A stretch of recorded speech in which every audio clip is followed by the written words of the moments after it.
Welcome back, everybody. Today, we're going to be taking a deep dive into a story that might bring back some uh, unsettling memories for a lot of you. I Mhm. think especially those of you who are maybe a little bit older and remember the news reports from this time and kind of the growing awareness of just all these environmental issues starting to really come to light back then. Remember Love Canal? Oh, yeah? It became a symbol Absolutely. of just how bad things can get when industrial waste and where people live, Right. collide.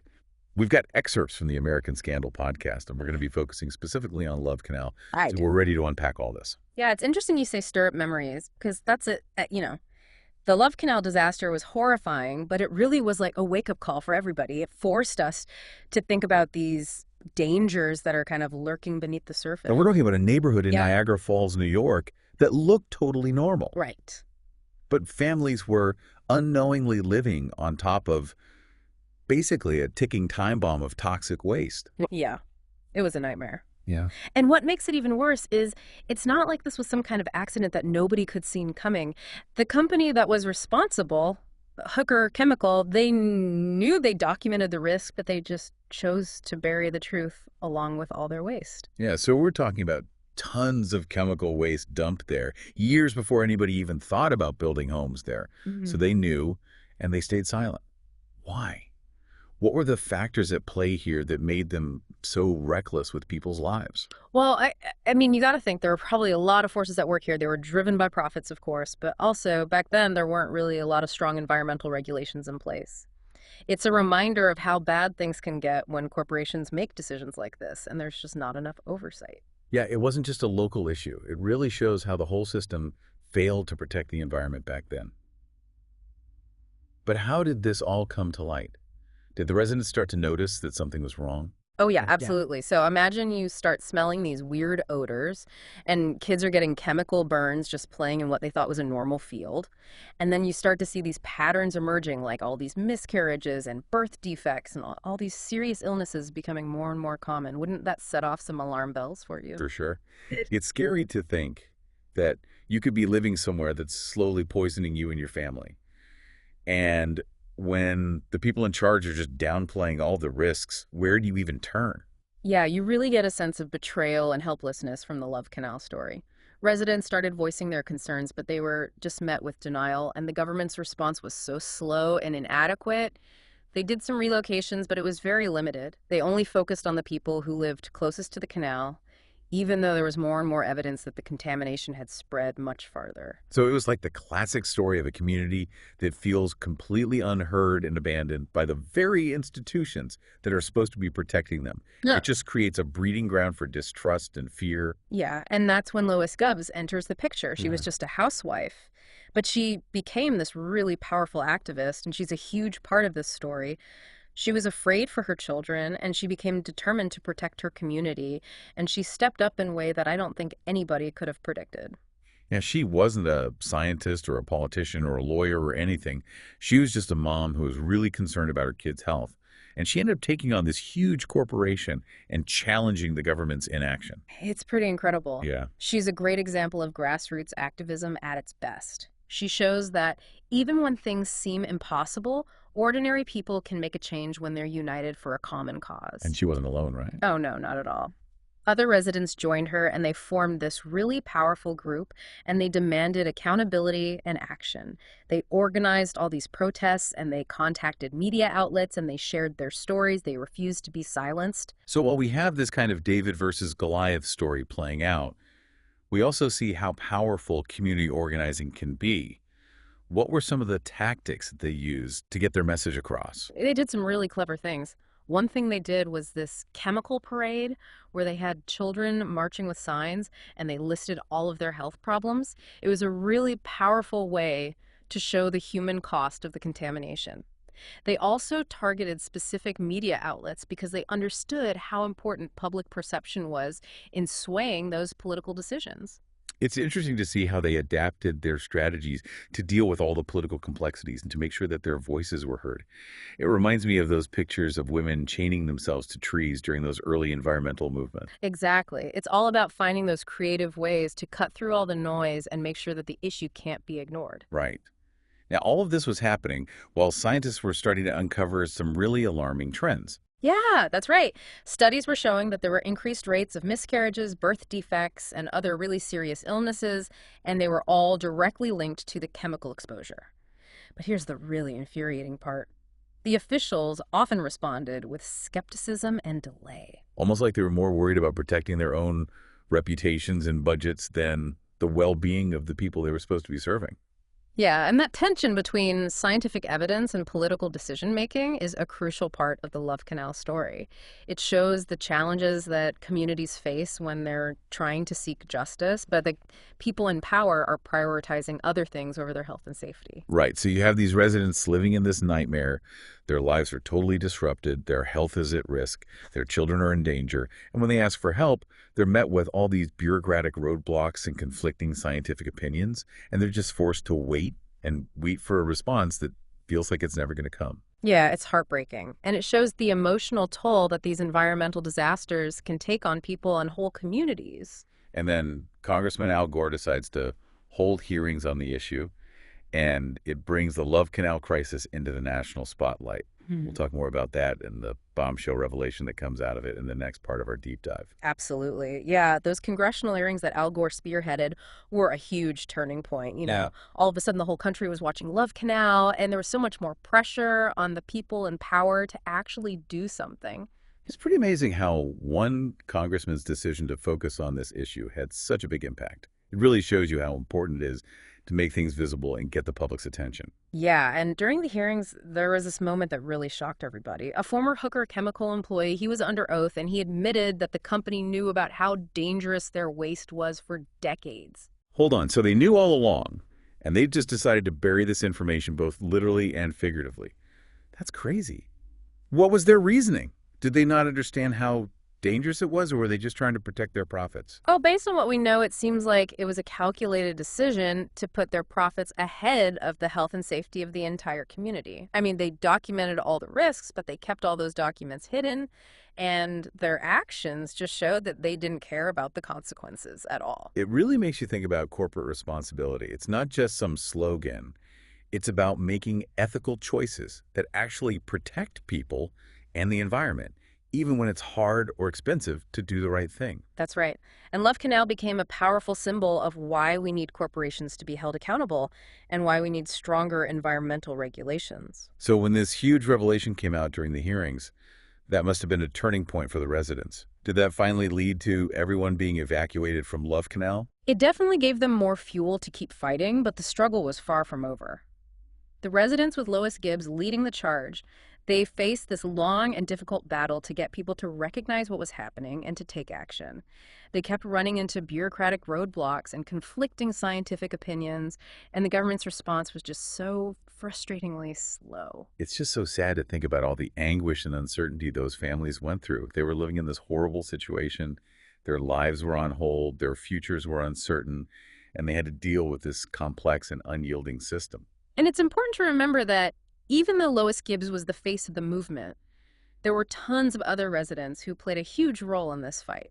They organized protests and went to all these meetings and shared their stories.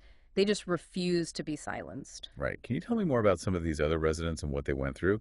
Like Elena Thornton, she eventually decided to leave her home, which must have been a really difficult decision. What made her decide to do that? Elena's story is a lot like the stories of so many other people there. She shows how resilient people can be even when they're dealing with incredible hardship. She had really deep roots in that community, but she was constantly afraid for her family's health, and she just couldn't deal with all the uncertainty anymore. Leaving her home meant leaving behind a part of her life, all those memories, but she knew that she had to do it for her family. It just shows you how these environmental disasters can force people to make really impossible choices.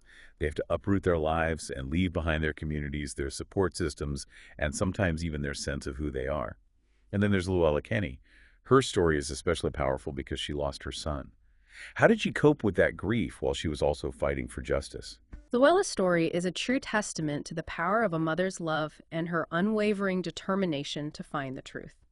Can you imagine losing a child and then having to fight so hard to figure out what really happened while you're dealing with unimaginable grief? She was so meticulous about documenting the conditions in her backyard creek where her son used to play, and her efforts eventually led to the discovery of these crazy high levels of dioxin. That's a really toxic chemical that's linked to cancer and other serious health issues. That's horrifying and inspiring at the same time. Yeah. It's horrible that a child had to die because of corporate negligence, but it's inspiring that his mother, even though she was grieving, was determined to find out the truth, and she played such a crucial role in uncovering what really happened. It shows that even in the darkest times, hope and the desire for justice can prevail. Absolutely. And Luella's story, along with so many others, helped to change how the public saw this issue, and it put more pressure on the people in power to finally take action. So we had all this activism going on, compelling scientific evidence, more and more media attention. Did this finally lead to the government changing how they were responding? It did, but it wasn't easy. While all of this was happening in Love Canal, there was another battle going on in Washington, D.C. Tom Jorling, who was a lawyer with the EPA, he realized that Love Canal wasn't an isolated incident. He was seeing this pattern of industrial pollution all across the country, and he had an idea for how to deal with it. He wanted to create a national super fund to clean up all these toxic waste sites and hold the polluters responsible. It's amazing how one community's struggle ended up leading to this nationwide movement. Talk about turning tragedy into action. But I'm sure it wasn't easy to get this groundbreaking legislation passed. You're right about that. Jorling had to deal with a lot of opposition from powerful industries who saw this Superfund as a threat to their profits. It was a real battle between the people who cared about the environment and those who just wanted to make money. It's that classic dilemma of short-term gains versus long-term consequences. Do you know if anyone stood up to support the Superfund, even with all that pushback? Who were the unsung heroes in all of this? One of the most important figures in the Superfund story is Elliot Cutler.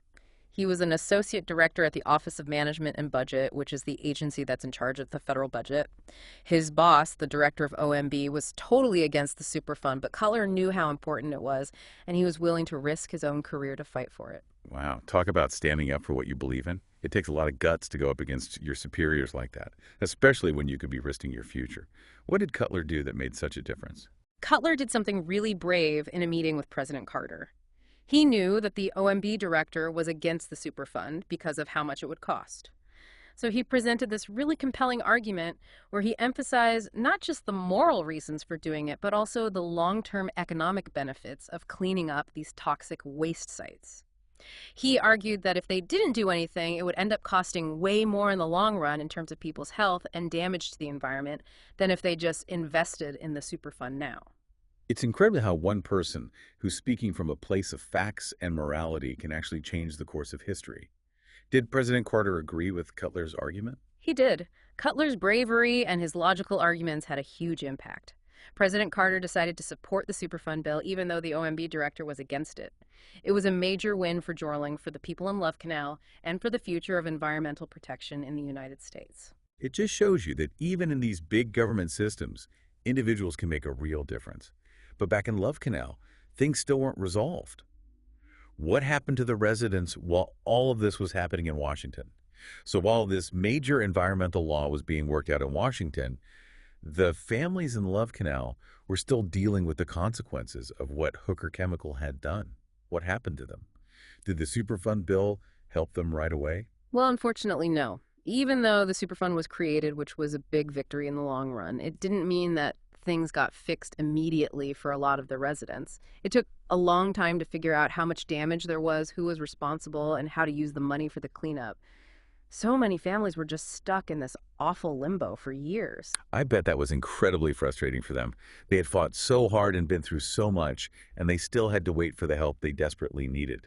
It really shows you how complicated environmental cleanup is and how hard it is to actually put these policies into action. Yeah, exactly. And it's almost ironic that while Lois Gibbs was celebrating this victory and helping to shape environmental policy across the country, her own family was dealing with the horrible effects of the contamination. You're talking about her children's health problems, right? The very thing that she was fighting so hard to protect other families from. That's right.